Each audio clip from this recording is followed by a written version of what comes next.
cough, the blood, is caused by something called Plaga. It is what you're experiencing, these symptoms. They're only the beginning.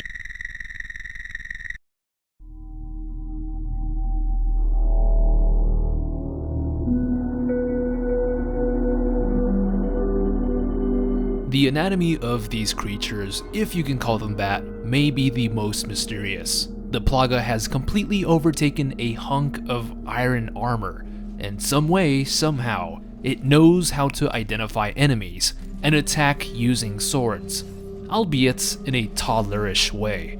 Still, we have to take into account the intelligence of Las Plagas here. The parasite is so intelligent, it's learned how to use weapons on its own. Or there's an even more screwed up thing going on behind these plates of armor. Could the remains of the Salazar bloodline be contained in them? A closer look reveals blood vessels popping out of the armor's gaps. So if there aren't old warrior bones in here, the parasite has fleshed out its own version of a cadaver, making it easier to mobilize itself. Disgusting. How did Las Plagas even end up in the armor? Do these things seek refuge from the brightly lit Salazar castle? The replica sword puzzle may explain the legendary battles between the Salazars, but it also serves as a stark reminder of all the bloodshed contained within these suits of armor. It's also just creepy as shit. Their tall build, creepy way of walking, is why the Armadura deserves a spot on this list. Even good boys will receive a little bit of corruption, especially around these parts. Los Colmillos have returned with 2 times the speed and 10 times the amount of flesh-ripping teeth. The remake has given these dogs a facelift, making them much scarier and demonic than in the original. The design lands itself in more mythology than your typical zombie dogs. They gnaw and claw at anything they want to eat, and Leon is definitely on that menu.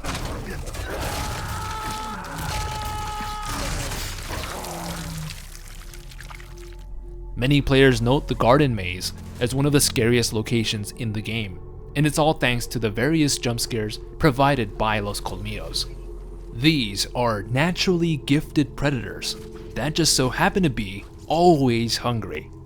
The Savage Mutt side quest provides a look at the alpha dog within Los Colmillos, and it is one big specimen, scary in not only its design, but how many bullets it takes to put this thing down for good.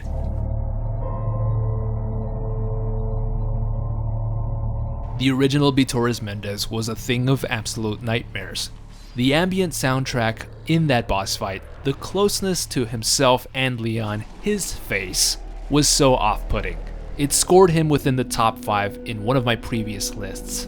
The remake doesn't necessarily destroy this character in any way, but the boss fight was given a more action approach, and less haunting in a way.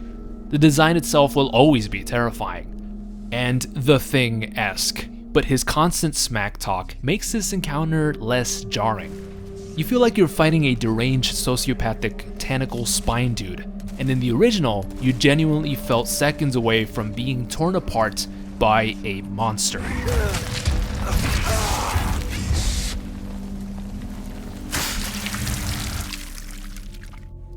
Overall, I can imagine newer players finding this boss fight scary anyhow, and Mendez will always be a horrifying boss to look at.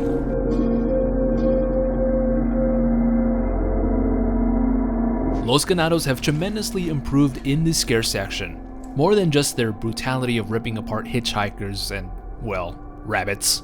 You feel the authenticity of their complete brainwashing. That's what makes the village section of the game so amazing. The villagers themselves bring a jaw-dropping amount of violence, torture, and Spanish cuss words. These people are just empty shells, and it shows in their complete devotion to Lord Sadler. It's insane to think that they were normal at one point. If you listen in on their ambience and ramblings, it's extremely inhuman.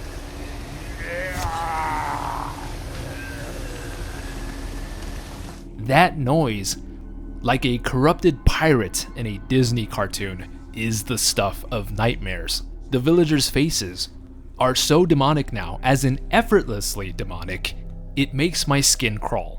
That's how you know the devs took upon the original Ganados and improved them just right. They hardly feel or seem human. Whenever a piece of media makes people, or in this case, Los Ganados, seem like animals without overdoing it, that is an incredible level of scare factor. It makes you feel weird even being a person. The newly added dead Ganado form is also nightmare fuel in itself, as you can see the parasite completely take charge of the disposed corpse and continue to try and kill you. Exceptionally scary.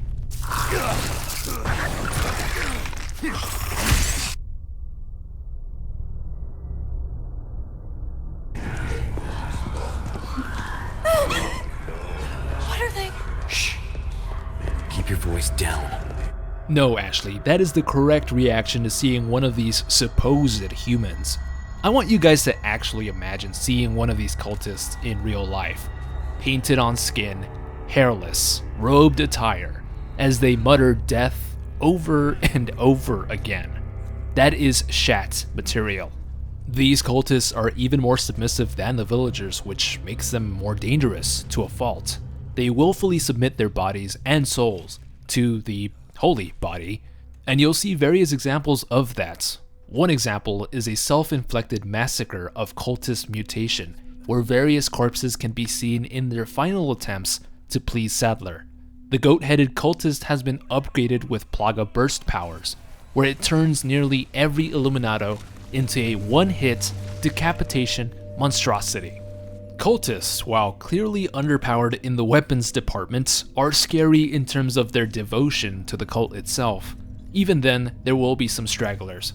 The pit has been wildly expanded, with not only spikes, but the corpses of lifeless cultists as well.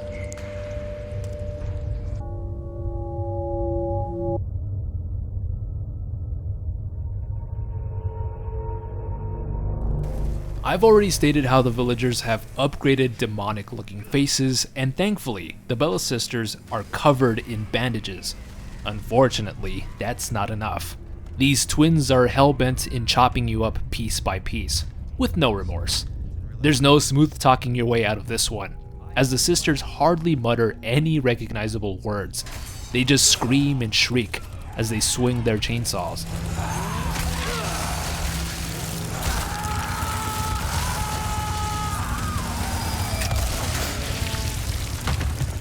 The idea behind two crazed villagers armed with chainsaws is enough to be one of the scariest additions on this list.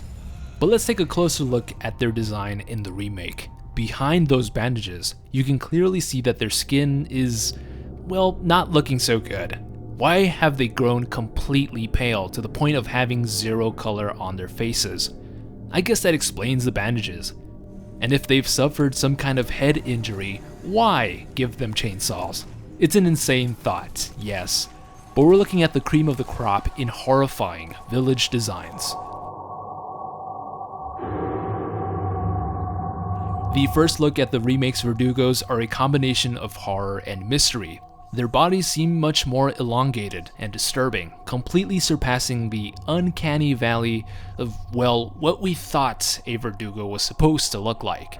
And yet, all of that scary biology is very well hidden.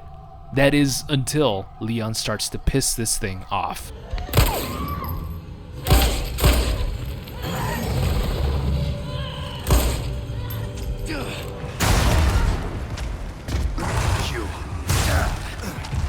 There's a very simple reason why this is the only boss fight in the game that you don't have to complete.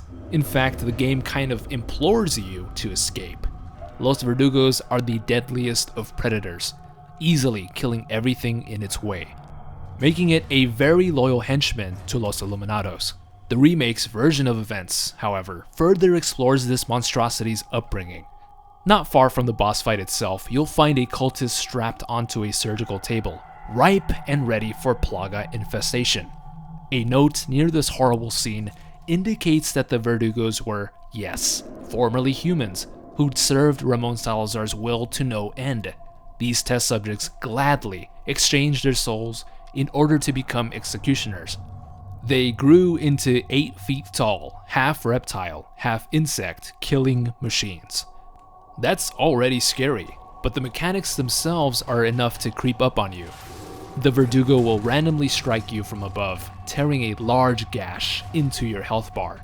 It will completely take you by surprise by entering through one of the vents.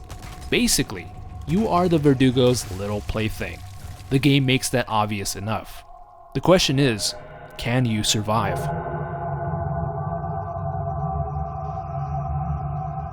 Anatomically speaking, Los Garadors have been beefed up the most.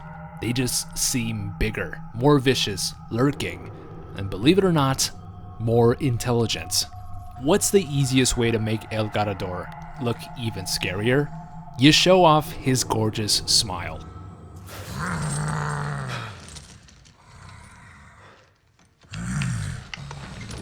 Can't see me.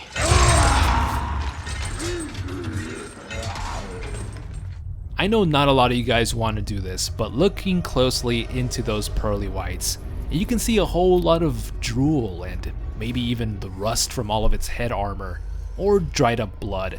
It's probably all of those things. And because of those tiny details, horrifying as they may be, actually make me think of Los Garadores as well past their prime monsters. I wonder how long they've been kept captive. The original Garadores, in my mind, were mid-tier level of scary. I wouldn't even say they were scary. Their boss fights were mild anxiety-inducing. Now this Garador is a work of art. It's been buried even deeper underneath the prison section within the castle, like a vicious animal that needs to be encased forever. And it very much is just that, a creature that is literally blinded by rage. What makes Los Garadores even scarier in the remake is that they don't care which side you're on. They'll slash up everything in sight, and man are they good at doing that. In contrast, the Verdugo chases down Ramon's enemies and kills them royally. The Garador gives zero fucks, makes them a tad bit more terrifying.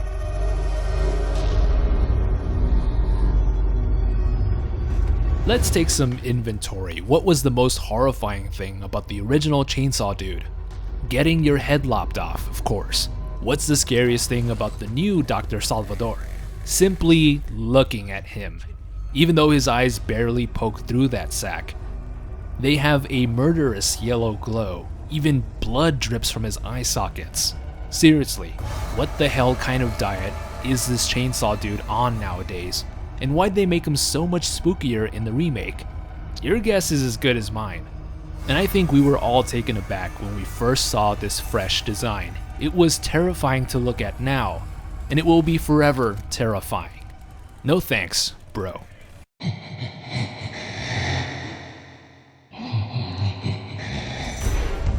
The last spot on this list should come to no surprise. The Regenerators are iconically off-putting, menacing creatures with the creepiest breathing pattern. Why are they so off-putting? Sure, you can say that their stature, grossly discolored skin, and smile. But what makes these monsters truly terrifying, in my opinion, is their incredibly emotionless reactions when blowing off every part of their bodies.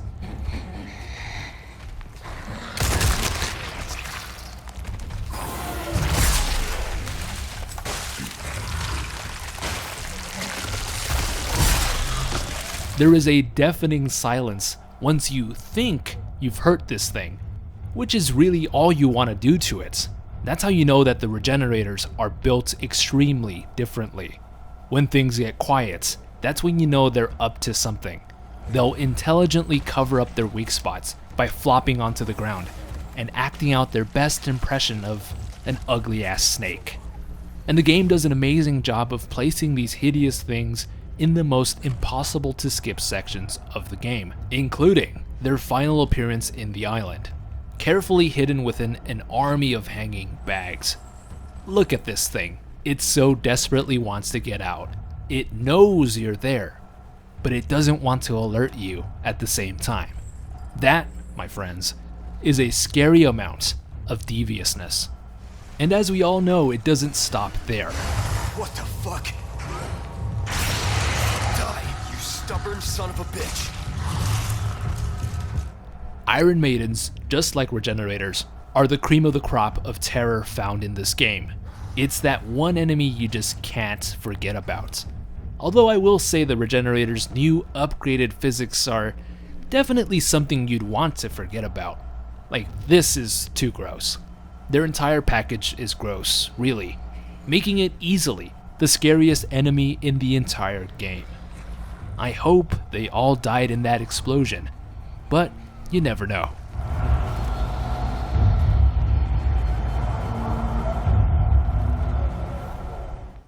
Remember, keep your eyes open.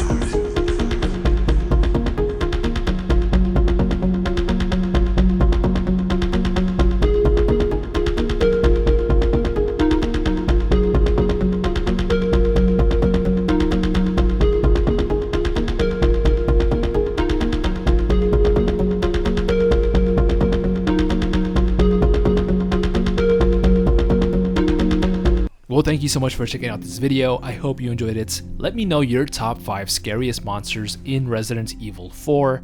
Which of the original monsters did you feel were scarier than in the remake, and vice versa? Let's have a debate. Don't forget to like and subscribe for more horror lore, lists, and mysteries.